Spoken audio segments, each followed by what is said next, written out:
আসসালামু আলাইকুম, সবাইকে স্বাগতম। সাথে আছি আমি সুমন।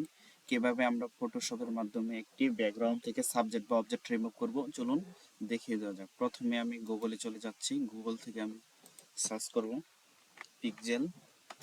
আমি pixel.com থেকে একটি ব্যাকগ্রাউন্ড নেব।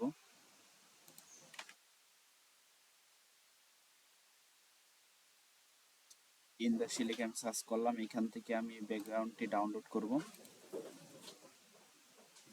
ডাউনলোড হয়ে গেছে। আমি ফটোশপে যাব। ফটোশপ থেকে আমি ওপেনে ক্লিক করব। ওপেন থেকে এই ছবিটির উপর আমি ডাবল ক্লিক করব। ফটোশপে ওপেন হয়ে গেল। তারপর আমি এখান থেকে লেসু টুলটি সিলেক্ট করে চতুর্দিকে মার্ক করে দেব। তারপর আমি এখান থেকে যাব এডিট থেকে যাব ফিল থেকে এখানে কন্টিনিউয়ার রেখে এবং অপোসিটি 100% রেখে এটা আমি ওকেতে ক্লিক করব। কন্ট্রোল দিতে ডি সিলেক্ট করব। দেখতে পাচ্ছি আমরা ব্যাকগ্রাউন্ড থেকে সাবজেক্ট বা অবজেক্ট রিমুভ হয়ে গেছে। তারপর এখানে আছে আমি এটাকেও সিলেক্ট করব। সিলেক্ট করে যাব এডিট থেকে যাব ফিল থেকে আমি আবার ওকে ক্লিক করব। তারপর এটাকেও সিলেক্ট করব আমরা।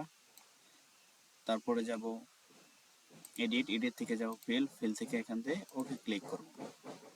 কন্ট্রোল দিয়ে ডিসেলেক্ট করব। তো আমরা দেখতে পাচ্ছি ব্যাকগ্রাউন্ড থেকে আমাদের সাবজেক্ট বা অবজেক্টটি রিমুভ হয়ে গেছে। ধন্যবাদ সবাইকে।